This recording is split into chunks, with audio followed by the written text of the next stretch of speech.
Okay, let's get back to our post-apocalyptic monster hunter car, or slayer vehicle.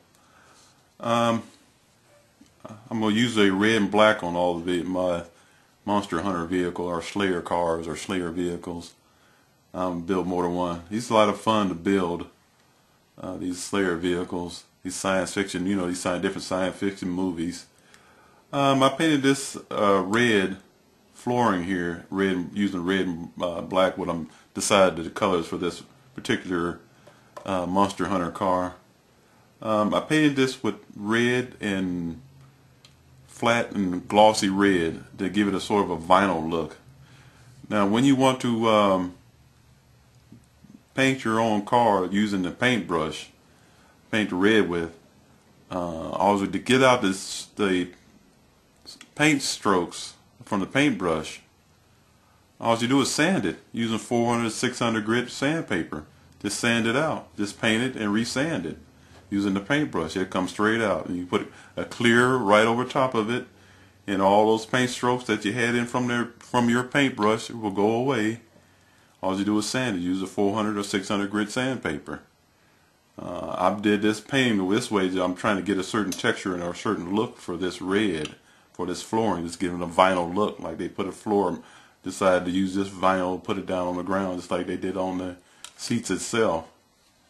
That's what I'm trying to, the look I'm trying to get with this paint job here.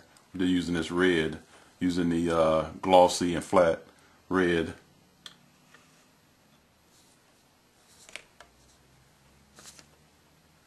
I decided to go with the side panels and everything with flat black. Using flat black for the interior. I was going to use diamond tread for the interior, but since I'm going to put a lot of bulkheads inside the outside the car, from when it's hunting zombies or even stronger monsters, I decided to go ahead and paint it flat black. The only part, probably what you see this red is from looking at it from the top. When I'm going to put a hatch in the top for the guy with the flamethrower, I'm going to put a hatch on the roof. So you practically might be looking down inside the car itself. So I go ahead and decide to paint it the inside flat black.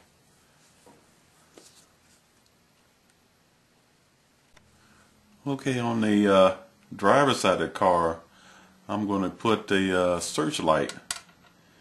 And at the bottom of the car, I'm going to put this on here.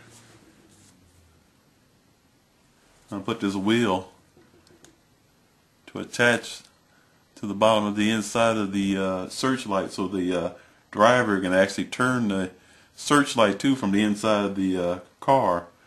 I'm gonna put a hatch on this side and a searchlight on this side. Put one of those super beam lights on there to kill vampires with. Since it's one of the Monster Hunter cars, or Slayer vehicles, or whatever you want to call it. I like building these science fiction cars. I usually do this one day. I'm waiting for parts for my other projects and everything. I build one of these science fiction vehicles, or fantasy vehicles, whatever you want to call them. A lot of the times, all you got to do is buy, any kind of cheap automobile or something. I got this about $2 or $3 for this vehicle to build this thing.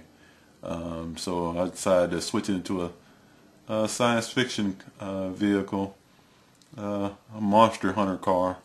So that's one of the fun things that you can do with cars like this when you have so many time on your hand, when you're waiting for the other projects, or even money for other projects.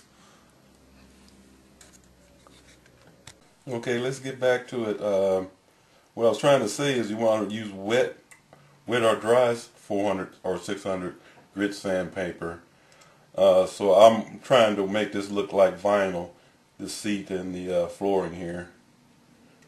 So you want to use 400 or 600 wet or dry grit sandpaper, wet or dry. Okay, reason I'm using the wet dry sandpaper is I'm trying to get rid of the paint strokes, but I still want to keep the vinyl look to it. By using using a paintbrush, it leaves a lot of paintbrush strokes and everything in it. So the way to remove the paint strokes is to use a wet or dry sandpaper, 400 600 grit. It'll smooth out. Then you just put a clear on it, and it'll be all right. spray clear from a can.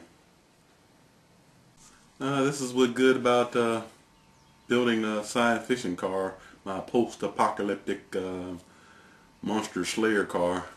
You find any pieces and change your mind the way you want to build your monster car, your monster slayer car or vehicle. Well, I'm gonna make more than one. I'm gonna put this to make this my hold my flamethrower and water cannon. I'm actually gonna take and stick a searchlight on top of this part right here, so yeah, everything be all in one. I'm thinking about my cars. This first car I'm building is a scout car. I think it might be more funner. Make a scout car out of it, so we'll go out and scout for monsters and locate them. So that's what's fun about building this car the way you like building them. Okay, here's the paints that I was using. These texture models. That's the thing that you buy even at any stores, or these stores you buy at the what they call it, the Marshalls and the I forgot the name of the other one. But this is Tester's acrylic paint. I mainly like to use enamel because I use a lot of paint with a lot of metal more than with plastic.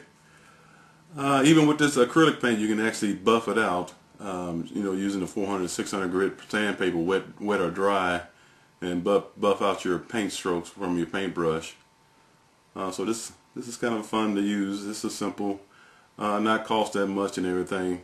If you want a paintbrush, you don't want to paint the whole model with a paintbrush, but the detail parts and things like I did with the interior of the car. Okay, here's my interior. All you have to do is, when you want to get rid of those paint strokes or from the paintbrush, just buff it out. 400 wet or dry sandpaper, 400 600 grit sandpaper.